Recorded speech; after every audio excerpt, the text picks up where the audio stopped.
you right now. You and Condota. You should I'm have seen good. Condota trying to find his I'm way car better. last. I don't compare me to Condota. You should have seen Condota trying to find his car last night. Not to mention, I walked this about 4 blocks in the wrong direction. But then he's trying to get the Google Maps to load or the Apple Maps, and it won't load. And he's just beating his phone with his finger. I'm going, I don't think that works, dude. How can someone in his position of great power be so bad at technology? I How is mean, like that possible? he's unbelievably smart. Like he's got that photographic memory. He can list off every Apple Cup for like the last 40 years, tell you the score and what happened in it. But God Yeah. bless him if he has to work a Zoom call. You should have seen him in our fantasy draft this year. Like the ESPN fantasy draft app just destroyed him. Oh, here we go. And with that, we welcome you in to episode 130. Here's Ryan Divish of the Seattle Times, all brought to you by Chalet Bowl. A big shout out to Reggie and his family, Washington's oldest operating bowling alley established in 1941, located in Tacoma's Proctor District. Family owned and operated for 40 years. They specialize in customer service for your bowling, food, and fun experience while at our unique 12-lane facility. Go to chaletbowl.com to make your next reservations. Look at this backdrop that you have. Good Yeah, God. yeah, I can safely say that it's not mine that I'm paying for. I mean, No, where did we find you today? This is where you're staying. Listener, he's got a backdrop of just some beautiful landscape out in the country. Rainier, little bit in the background, I think someplace. I can kind of see it. Yeah, there it is. yeah, it's by those trees, the tips of the Yeah. trees over there. Oh, man, what a spot, sir. Yeah, it's great. There are a couple of roosters next door that will soon be chicken fried sandwiches here pretty soon. Oh, So is this Ella the is, golden retriever staring at me forlornly out the door right now. Like, why am I not out here with you? is this a family that like lives off, or whoever you're staying with, your friend? Are they like living off the land? No, no. I mean, like my cousins. They're my cousins. They live. I mean, like it's kind of crazy. This little farm is still in the middle of Ording, kind of. Not that Ording's that big, but it's so it's like you can. There's houses all around, sort of, on the road coming into the farm, but How many big farm. acres are we talking about here?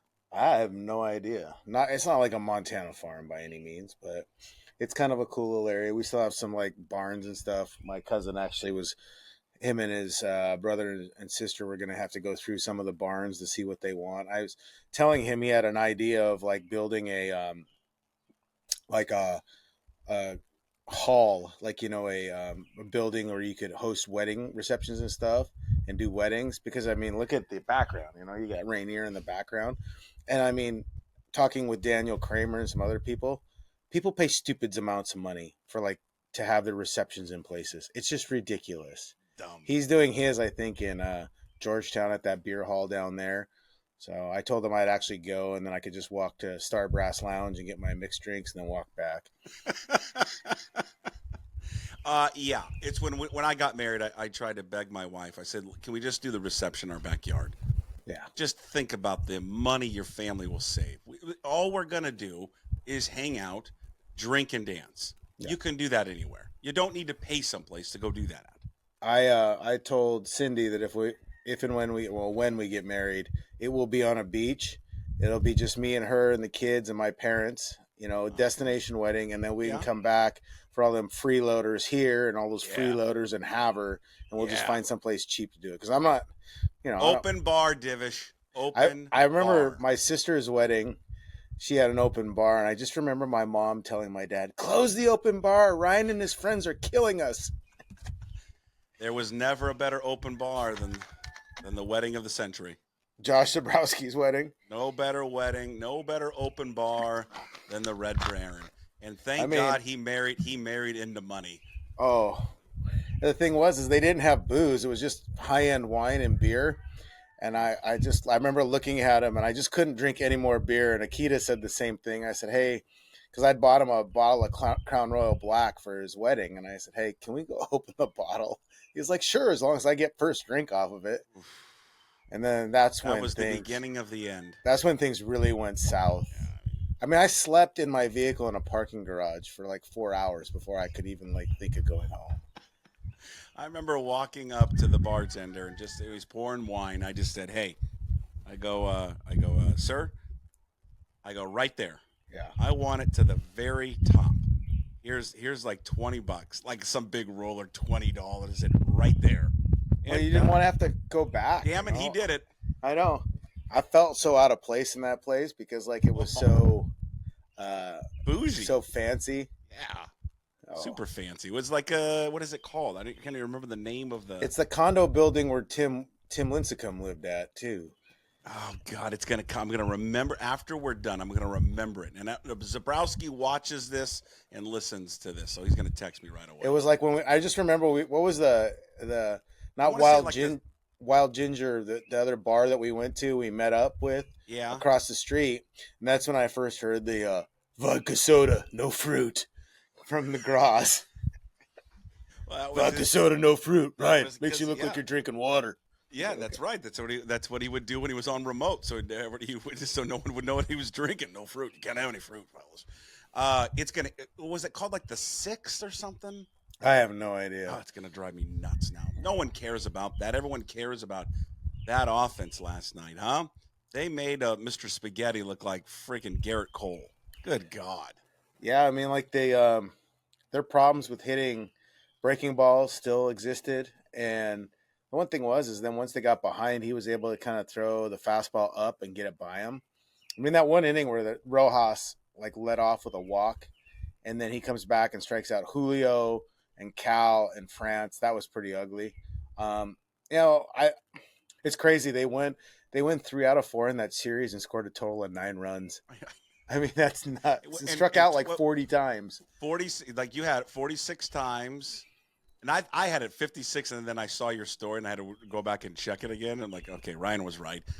So 46 strikeouts, 21 hits, and they won 3 of 4. Yeah. Like, that's just stupid. That should not happen. That shows you how good their pitching is. I mean, because that's the thing is, like, the Astros came in with one of the highest batting averages in baseball, pretty high OPS, pretty high weighted runs created. Like, they're one of the top 5 offenses, and the Mariners just shoved it on them.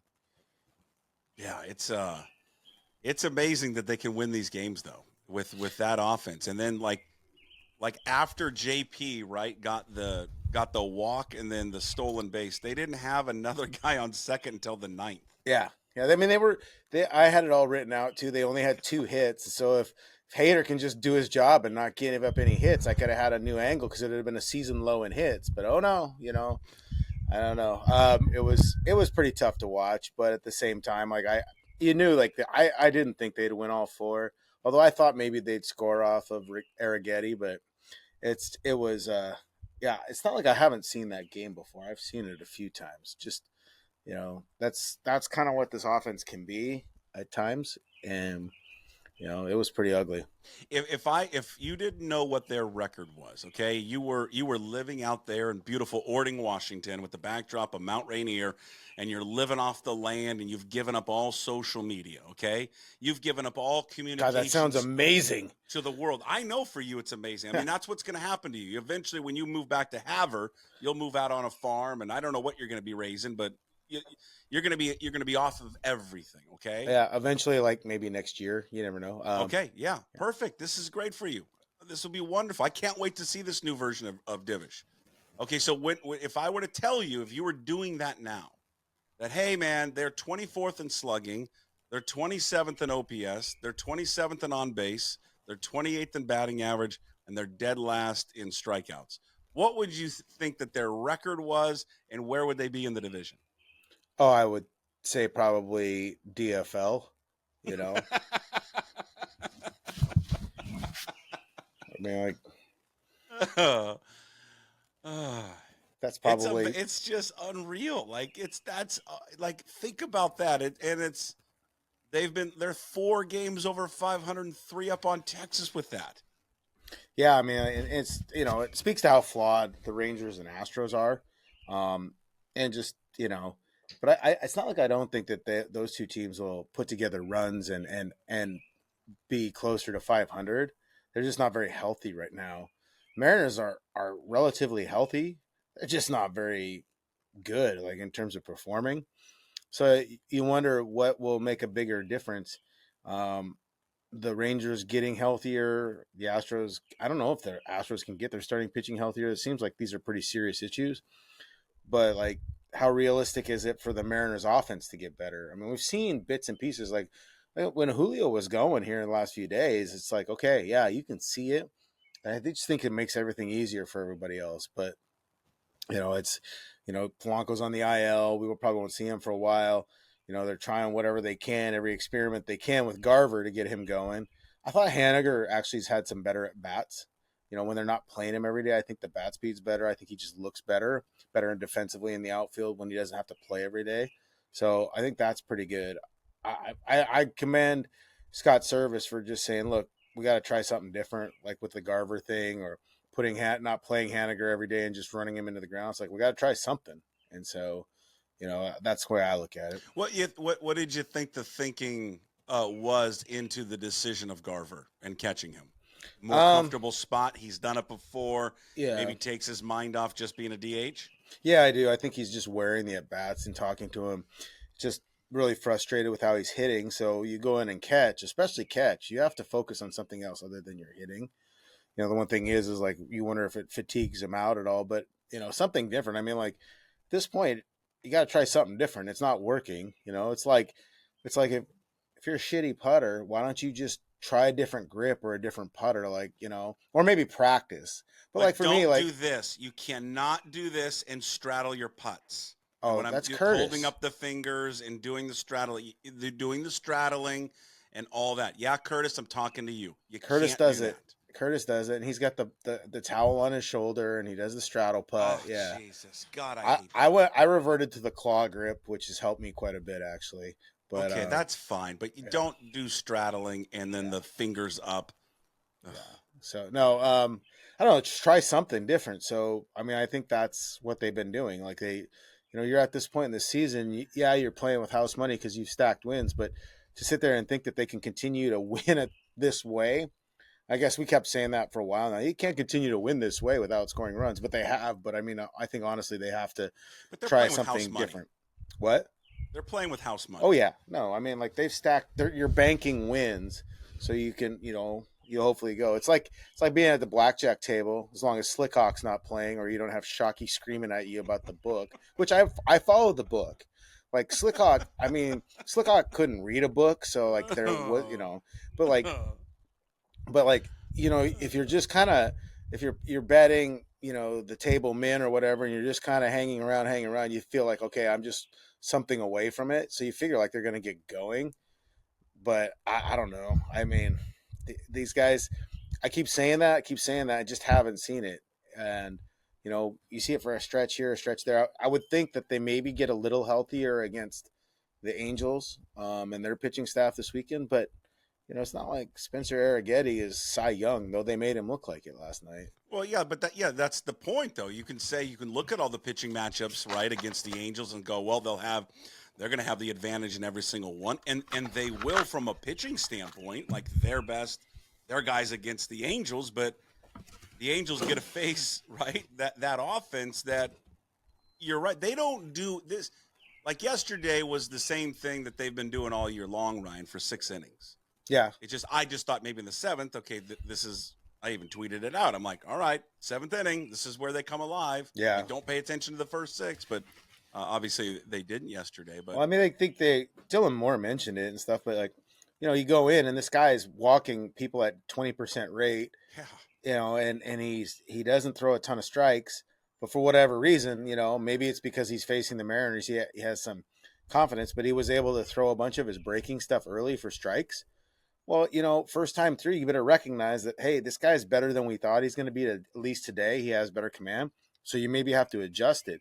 But it seems like instead of adjusting at times, they just wait till the starter gets out there and, screw it, we'll start over the new guy. So that's exactly what it feels like. Yeah. I mean, so, oh, God, we can't hit this guy. We'll just figure out a way to get him out a little faster, and then we'll try and do damage against the bullpen. And, like, look, the Astros bullpen – Ryan Presley's got rings on his fingers. He's a pretty good reliever. Hader, there's a reason he got paid that much. So I don't think that that's a really great solution, is trying to always win it against the bullpen. But really, like, once it got to 4-0, I mean, like, I don't think they were done. They're cooked. And I mean, I think, and they'll never admit it on the record. And sometimes they'll admit it off the record. But, it wears on their starters to have to go out and be this good all the time. They know if they give like the goal is to give them a quality start, and to them they love the super quality start of two less than two 7+. But if they give 6-3, they're fine. And it's just like, man, you give up that 2-run homer early, then Logan's probably in the back of his mind going like, I probably got 1 run to work with, maybe, if that, or maybe not. And that's just a tough way to live. And I think it puts unnecessary pressure on a starting staff, and then also on a bullpen that's really inexperienced in those leverage situations. And they were better, but it's just like, oh, this is how we play. Well, it doesn't have to be. Hit better. Like it doesn't always have to be 1-run games. Like, oh, this is kind of how we win games. Well, figure out a different way to win games, because it's just I don't know if it's always sustainable. You know what it reminds me of? It reminds me of, and I actually just talked about this this morning. It reminds me of, when Pete Carroll was the coach of the Seahawks, and he'd always talk about, oh, you can't win the game in the first quarter, you can't win in the second, the third, you win in the fourth quarter. That he loved playing these games close to the vest, and then would wait until the fourth quarter, right, to do something, to be there, like. But people would argue with him why he played like so conservatively, at least coaching wise, offensively early on, was why can't you just get up big? And that it will help your defense if you have more points than the other team, because the goal of any sport is to have more points than the other team. That's it. That is the whole goal of everything. Yeah, And his philosophy was also based on the fact that they had more talent too than everybody else. Like when he was at USC, I mean, like, yeah, it's we can just run the ball and be relative and live off of play action. But when you have Reggie Bush and Lindell White, and Matt Leinart, who was one of the most accurate passers in all of football. Shout out to Ashley Ryan, Matt Leinart. But like, you can't they do her don't. dirty like that. Come on. Oh, they had a makeout party once. It's okay. Oh. But like they don't. That's the thing. It's like the Mariners. I don't think they like. Look, you can. It's Scott Service is a football guy, and he thinks this way, and it's similar to the Tony Bennett style of basketball. It's like if you're really good at defense, that's the most consistent thing. And like for the Mariners, if you're really good at starting pitching, you throw strikes, and you make plays behind them, you'll still be in most games, and then you'll figure out a way to do it offensively. I mean, and you watch Tony Bennett. I watched Tony Bennett's practices and how much time he spent on defense. I'm like, are they going to even shoot the damn ball in practice besides their pregame warm layup line? And then that's the same thing with Pete. It's like, yeah, because that's a controllable aspect in a lot of ways. Like as Griffey pointed out, baseball is one of the few sports where defense has the ball and dictates the pace. So yeah, if you have good consistent pitching, you can win. But I think it's just a tough way to live. Yeah, it sets up more for what their rosters like and what the stadiums like, the weather conditions. But there is a way to make your offense a little bit better, and I think they're trying it. I mean, they're trying everything they can. They have real guys in there that have real track records of success, and they're just not doing it. And I do think like it's getting better. I think part of the reason it's getting better is if you look at JP, he's been on base quite a bit lately since he's come back, and I thought he swung the bat pretty well. And Julio's been better. When those two guys are really good, I'm like, it's funny is like people are all getting upset about not putting in Josh Rojas or pinch hitting for Josh Rojas. I'm like, when did this guy become Babe Ruth? Like last night. So like the other night, so this is the way I look at it, because people were like freaking out on Twitter about pulling Ross, who has 2 hits. Josh Hader's given up 2 hits against lefties this year, 2. You see how lefties look against him? Like Canzone gave him a pretty good battle, but here's why I look at this, and I mean, like that point you're trying for a homer, so that's why. But if Ryan Bliss is batting, if he's in the lineup, and it's in the 9th inning, do you pinch hit Rojas for him against Hader? If Bliss is in the lineup and you get like, if he's on the team, you put him up, you called him, he started the last 2 games, then you can't be afraid to use him in the situation that demands that he be used. And I thought he gave a perfectly credible, the verbal fellatio that everybody was delivering when he took the walk after, getting behind 2 strikes, the competent at bat that he had. If you're going to sit there and espouse all that, the greatest at bat ever, then you can't be pissed when you bring him in a situation that screams, bring the right-handed hitter in. I mean, like, What did you call it? A verbal what? verbal fellatio. Oh, that is a good one. God, I love it. You're right. No, I mean, I don't. I had no issue with what they did. Yeah, That and then other like, night. and then I saw some stuff. Oh, this, we got this guy, Scott Serv. They have there's no analyst like running the numbers. Oh, you got to do this. They have iPads in there. He had 3 hitting coaches, Carson Yep. Vitale, all those guys in there. They know what they want to do well before this happens. What was that little like? There was a little Twitter exchange. Who was that between? It It was. was Joe Fan and Goldsmith. Yeah. What did Fan say? He What just did said Joe that an say? analyst comes to the dugout and tells Scott what to do and runs the numbers. They run And the numbers before this and ever then happens. Goldsmith just kind of said Yeah, that's yeah, not that true. doesn't. I think he goes like, that doesn't happen. Like, these guys are the most anal retentive human beings on the planet. The Mariners in Wait, their who? Joe or preparation. Aaron? No, the Oh, the preparation. Mariners. No, not. Oh, Joe and Aaron are just two pretty guys. I mean, like, they're just really pretty. They are I like pretty. if I'm Joe Fan, I like They are Joe, and pretty. I like Joe. I mean, he's a good dude. Like, he's got a good life down in Vegas. I've seen the pictures. I'm not getting all emotional about the Mariners. You know, Well, he's a So, fan. I yeah, mean, you know. but like, yeah, I just so they have Adam is he's doing a story kind of on it, but like, Adam is seen because Scott likes Adam better than me. That's a listener and viewer. That's Adam Jude Yeah, of the Seattle Times. Very yeah, handsome young good man. hair. Nick Great Lachey hair. look alike. Doesn't think Brandon Walsh. Julio should hit third. Yeah. Yeah. Continue. So like, Scott likes Adam better than me, and so Scott showed Adam some of it, like the cards that they have that has all their go zones, the hot, who should go against this, every matchup. He said it's like the most intricate and detailed thing down to every possibility you have. They have it on a card, they have it on iPads. They can call it up in 2 seconds. Like, they don't need somebody to run in and tell them what to do. They know what they're going to do because like I said again, these guys plan for everything, probably to the point where stuff that may never happen, but they think about it. Okay. So you're running it before. I didn't like. I guess I didn't understand why people were upset. If you're gonna run the platoon, you're gonna do all that like against the most devastating left-hander against lefties. Then why would you? Because again. Rojas has been this fan favorite. He's been a cult hero. That's Oh what. yeah, and I like Rojas, and he's been great. And that guy will be on TV when he's done playing. Oh He's yeah. an amazing talker. Like, he can really explain. He's very good. He's very very good. So, but like, yeah, if you're on the team, and like, not to like beat on Sebi Savala, everybody, unless it was Sebi Savala coming in to bat in that situation, I had no problem with it. Yeah. Yeah, no, neither did I. That was a minor thing, but I get it. Just people get emotional about it, and I get the reaction And to it. But you're I right. had If he's that on the team, you gotta conversation do with Saucedo though, like, because he was talking about how Mariners Twitter is insane. And I was like, yeah, man, you saw it once. Try and live in my world every day. And then he goes, it makes me think about how I tweet about the Seahawks now. He said, I was like, oh. it. Have you But- gone back and looked at what he probably tweets about the Seahawks? Because Yeah, I he's like- heard what he said, and I would just say to him would be like, hey, these are fans. Fans react this way. Yeah, It doesn't make them a bad fan No. or any of that. It makes them a fan. You want fans engaged. You want Well, fans and- to be present. The worst thing is when they're not present and they're not engaged. Doesn't make them a bad fan, because here's the thing with fans, and Mariner fans are like this. Everyone's like this. They're hypocrites. Right. All of us are hypocrites. You can shit on the team one day and then the next day go, that's my favorite team. That's Yeah. just being a fan. And it's like, yeah, so he was just kind of talking about it. He's like, yeah, he goes, I know it's crazy. He goes, I'm on Seahawks Twitter and I can be crazy. Just like, I just didn't realize. He goes, it comes with the territory. Yeah.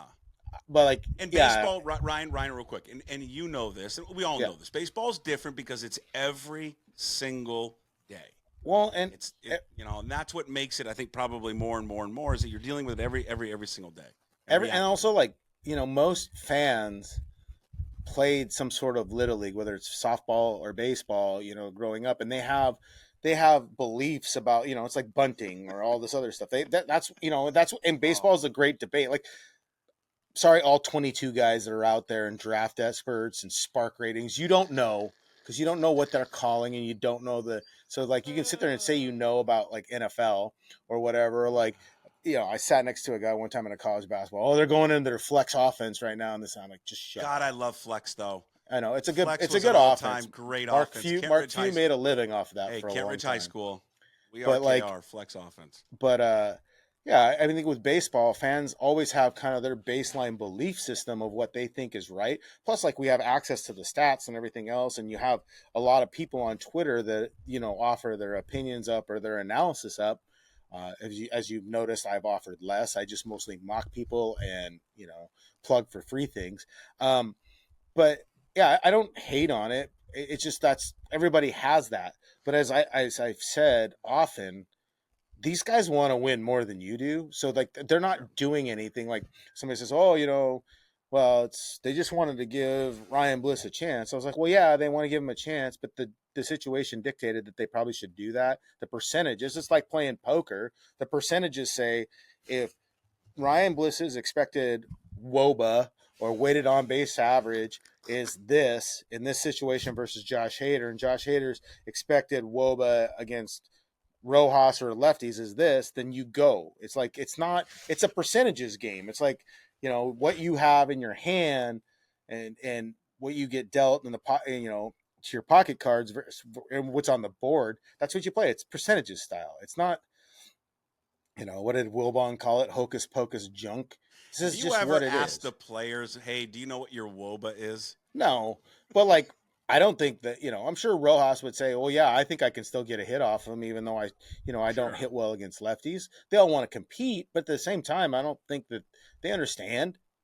It's what gives you the best chance to Yeah. win because ultimately, and as we've said before, these guys need to win. Scott Service and Jerry DePoto need to win. They need to make the postseason. Their future is dependent on it, not Yeah. whether or not they piss off, Mariners fans plus 2014 or something like that. I want to go. I want to touch back on Garver, but I want to go back to the coaching staff because one thing that we've talked about this before, and you've brought it up. Hey, the reaction is always fire the hitting coach, and I Yeah. think you've been pretty steadfast, at least in your opinion, is like, hey, firing that person isn't going to change anything because a lot of these guys, they all use their own personal hitting coach, and then the hitting coach is there not maybe to reinforce what the personal coach is saying or just offering feedback from what they're seeing. That there's very little like maybe in-season coaching from the actual team's hitting coach. I do want you to expand on that because, and I would say I think there's a lot of listeners and viewers that would like to know what these guys do, and I'm going to count myself in that category. Like Brant Brown, he's the bench coach, but he's the offensive coordinator. You brought up Scott Mhm. Service; he loves football. I believe they're the only team in baseball that has someone with the title as offensive coordinator. Yeah. If he's the offensive coordinator, what is he trying to do? What is his philosophy to try and get this offense going? They clearly are not executing it, Ryan, but what is his philosophy of offense? So like yeah, Brant is like I mean like in other places they call it hitting strategist maybe or director of hitting. Basically, what he's trying to do is take what they have in the daily scouting reports against pitchers, opposing pitchers, use that with what current hitters are doing or not doing, and trying to put together a game plan of how to attack pitchers, but also like what are pitchers doing to other players. Like the overall, like what we talk about with Julio, bust him in, then go soft away, which is what they did yesterday. Right. So kind of overseeing the integration of scouting reports, daily work from with the hitting coaches, and all those other things, and just having like an overall plan. Like part of the thing is like with Brandt, he worked with Betts and Freeman. He's been with the Dodgers and Marlins, so they just wanted another voice. And Jarrett DeHart is the swing analyst more. He's on the iPad looking at the swings, breaking down the swings. He still works with like he's in contact with all these other guys as private hitting coaches. So like, hey, this is and they have all their swings from everything. They're looking at, hey, what do you do? He's helping them talk through what do I see with your swing? What do you Right. see? Here's the differences. Tommy oh God, Tommy Hunter, I think. Joseph. No, Tommy Joseph. Yeah, Tommy Hunter is the pitcher. Tommy Joseph, who is that guy's a unit. He's a big dude, a good He dude looks too. like a big. Can Yeah, he play still? because he Yeah, I looks think so. huge. He throws some nasty BP. He's out there whipping them out. Like he's also kind of the swing analyst and like, but he's also kind of the mentality. Brant and those guys pitch mentality. Like, what are you thinking? Part of it is they want to be better situationally, and I think it's all good for them to have that. And most teams have 2 and 3 hitting coaches anymore. They have different labels. The Giants have 3 or 4. Like Dodgers have they have basically that Robert Van Sciat guy and then all of his legion of coaches to help him. Um, I think it's just basically what you're trying to do is work with these guys to maintain their swings when they feel like there's a flaw or something's not right. How do you break it down? You're part psychologist, you're part, and really you have so many hitters now, and these guys have such huge routines. Like Julio's routine, because I had some guy I wrote like how he'd been doing extra work. Well, he should have been doing extra work. He makes the most money. Like Julio is there every day, putting in 2.5 hours before the game of like his preparation. We call it the progression, hitting progression on how you get ready to Right. play every day. All your tee work, all your other stuff. So I was going to ask you, like, what do we or the casual fan not see um, leading up to the game? Because when you go to the game, if you're there, and this is another topic that you never get to Yeah, see them take BP anymore, but when you see BP and all you see is just they're just guys throwing balls, they're hitting it out, and they don't seem to be at that moment working on anything from a strategy standpoint, like situational yeah, hitting. If it's let's operate like this is you're down 0-2 in the count, we want to hit it to right field, whatever. Like you see Perry Hill working with all the guys on stuff like fielding drills. Is that done inside that we don't see? yeah. Because it's more controllable. They have the pitching machines to set up the velocity or Okay. curveballs. They have their traject machine. They have all that other stuff. It's like a progression of how they want to build up every day. Nelson Cruz told me that he took at least 150 swings off of a tee before Mm, he even thought of seeing a ball in the air. It's one arm, front arm, back arm, short bat, all this other stuff, high tee. They do all that. And so it's like every day that's their build up before they even swing at a pitch in the air. And I think those guys are there to help them, one to facilitate the drills, but also watch them. So if you got one coach doing running the machine or flipping on balls, you got another coach running iPad to look at, you got another coach watching, talking them through what do you feel. That's a lot for Brant. It's like a lot of it's like what do you feel? How are you working? What is your plan? What are you trying to do here? What are you trying to accomplish? And I think for a lot of people too is like they don't realize you get scouting is so advanced right now. If there's a glitch in your swing or if they find a hole where you can't hit a pitch, they know it. They right. tell their pitchers, and pitchers at the big league level can execute it. That's the big difference in the minor leagues. Big league pitchers can execute a breaking ball for a strike. We saw it yesterday, and that's just not the same in the minor leagues. Somewhat in AAA, and I think that's what we're running into. But yeah, the hitting coaches are they're facilitators. They're kind of information providers. You don't build your swing during the season. Right. And if you're making massive swing change in the season, you're kind of fucked. I mean, like because like Yeah, it's not the time or place to do no, it. it'd be like Scotty Scheffler trying to get rid of the step in his swing, or learning how to drive properly in the middle of a round. You don't do that. You don't change your putting grip in the middle of the round. And I think that's the thing with baseball is like you ask a guy to make some changes, it's got to be kind of minimal because for them it probably feels like you're moving a foot if you move your hands 1 inch. It's like Kirby the other day. He had talked about he had trouble with the slider trouble. They discussed it, and they said, look, let's just try moving you over 2 inches on the rubber to the one side to see if that helps. They'd had to do that in the bullpen, and they do all that. I mean, it's repeatable for George because he controls the outcome of where the pitch goes. These guys can't control how they're getting pitched in a game to really do that. And like I always joke, but it's like the movie Vision Quest when they're sitting there and they're in the room and they're talking about to the one guy's yelling at Loudon Swain. He's like, "You're not a team player. You never were." And he's just like, "Got He goes, "I got information for you. Wrestling isn't a team sport. There's nothing you can do when the guy's bigger, faster, and stronger." Like, what the hell is a hitting coach going to do once you step in the box? Yeah. You can't control that. I mean, like they've done all the work they can with Julio, but until he started to be disciplined enough to swing at the pitches he's supposed to swing at, the results were never going to I happen. guess I guess that just the troubling thing with these guys, and I know it's a broken record, is we had an entire offseason about cutting down on these strikeouts. Yeah. right? And Well, they just had a series where they struck out 46 times. I mean, I And think it was yeah, they wanted to cut down on it. do you So think that was just lip service? I mean, it wasn't necessarily lip service. I think it was a, a, a goal, but like they didn't trade Jared Kelnick, who struck out for 35% of the time, because they want to get rid of strikeouts. They had to make the move so they could cut payroll. Suarez, they felt like was going to trend down, and they felt like it was a way to move him. But that was still just as much about payroll and money. They had to create payroll flexibility. Not offering Teo the qualifying offer was not that I think he would have taken it, but because like he didn't seem to like hitting here either. But that's those are all just as much financial decisions as they are strategy decisions, because it's like Mitch Haniger strikes out at 20% of the time in his career. Luke Raley is 25% of the time in his career. Like those guys swing and miss. Well, it was everyone they. I Garber think it swings and was. misses. Yeah, it was everyone that they acquired minus Polanco. Yeah, and Polanco's just struggled. I mean, I talked to Adam Frazier about it a little bit, and he just said, it gets in your head hitting in Safeco or in T-Mobile when you don't get stuff down. And he said also it's different. Like he said, he came over from the National League. He hadn't seen these American League pitchers a lot. Now these guys are all American League guys, and they all know. But I just think other factors get into it a little bit. It's not the hitting coach of the philosophy, because like Mitch Garver doesn't. He has his approach. So does Haniger. So does Polanco. They know what they need to do to hit at the MLB level, but it's hard to do it sometimes, especially if something's wrong with your swing or you're not feeling right or whatever. You get in that mode where you're struggling. I could probably look this up, but I'm just going to ask you at the lower levels. Let's just say, take AAA and AA.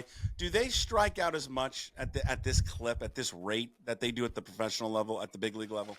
No, not really. Some do, but I mean, you're not facing the dominance. But some of those guys, like that Gabriel Gonzalez guy they traded for Polanco, what was noticeable about him is in the minor leagues, he struck out at a pretty high rate. And that's a red flag sometimes. Some of these guys like Lazaro Montes, they'll take the strikeout if you walk every once in a while. So like you look at Cole Young, who had more walks than strikeouts, I think, last year, or even Montes, whose walks increased. That's important. But the one thing is you can put up numbers at the minor leagues. Once you get to the big leagues, it's a whole different world. Yeah. If you go to the hard copy, folks, look at this right there. There's his story. There, right there. Offensive malaise. You read your own story? Huh? Yeah, I didn't. I'm on the back page. I didn't get the front. Oh, you're page. On the. You got on the bottom fold. Yeah, not a good day for you. What's the big part? The Storm up here. Well, it's fourth straight win for the Storm. Yeah. Maybe win some games. Not, sometimes the Rain are even higher up on the page than me. I don't know what it is. But. I don't know. Here, did you see this story, by the way? Nelly Corda. Did you see what she did on a par 3? She took a 10. Ooh. She had a ball where she was it was in, and sorry for the listener, because the listener right now has no idea. I'm showing Ryan the newspaper. Yes, they still make a newspaper, hard copy. She was in a bunker, greenside bunker, flopped out of the bunker, but was downhill, rolled into the water. I'll give you credit, Puck. She's got to drop on the other side of the water. Okay? Oh. So no. So she chips over, hits on the hill, rolls back into the water. Oh. God. Ugh. She looked miserable. That reminds me, one year my buddy George were out. It was right before the USAM at Chambers. And I called Matt, the GM. I was like, hey, that was back when they had the media rate, because they were really trying to promote Chambers. So I got a buddy who's a sports editor from Montana. He wants to write about Chambers and the Open. We want some free golf, Matt. Yeah. And so and it was like, I think $75 or whatever for the. Oh, those were the days. Yeah. And so, Matt used to work for the Rainiers, so I knew him a bit. And he actually hooked us up with a comped round as long as we played with somebody, another twosome, and then we paid for a caddy, which was cool because we didn't know. Yeah. And so, anyways, we go there and it's a week before they shut it down for the Open or for the USAM. So they had all the false fronts. I putted off the green and it rolled 65 yards down a hill, chipped up 3 times. It kept rolling farther back. It was the hardest round of golf I've ever played. Miserable. Yeah, Matt's a great guy. Now you can't. Now that he's running like all things, I think he runs Kemper Sports, which like runs all Yeah. these courses everywhere. He doesn't return the calls anymore. No, no. I mean, he's a good dude, but like when you move up in the world, it's like Puck. When this goes, like when this media company goes big, and you're like running the Top Step podcast for Roland Smith, and you're basically your own Root Sports. You probably won't call any of us either. He's got a great setup. That guy. I God know Almighty. Looks so yeah. damn handsome. You know what? We'll be big if we're as handsome as he is. It's like my mom said when I was on there. She goes, Ryan, you can't have the split screen with him. It's You not a good can't. look. No. It's really Yeah. not. Like me and you, I'm fine. I'm Sure. good with this. But All right. did you see the hat I'm wearing? My Mike's Chili fast pitch softball. Oh, it is. Yeah. When are you going to play again? We were supposed to play the other night, and it rained. Yeah, Ryan plays on Mike's Chili Parlor's baseball team or softball team. I go into the Chili, not every Friday, every now and again on Fridays, and I want to come watch you play. I'm telling you, man. Like if you feel a little stoved up or stuffed up, you go there for Mike's Chili. You get a bowl of chili, some onions and cheese, 2 Rainiers, and a shot of JMO. So you will be fine. Such a good spot. It's just it's what a bar should be.